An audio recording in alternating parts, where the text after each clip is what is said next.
Grow Up Student-valmennuksen tarkoitus on auttaa opiskelijoita kehittämään liikeideansa.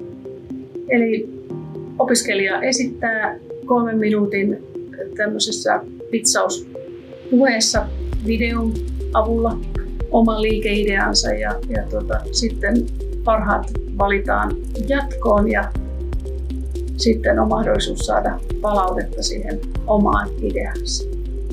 Kyllä se on kiva nähdä se, kun opiskelija innostuu ja saa uskoa siihen omaan ideaansa.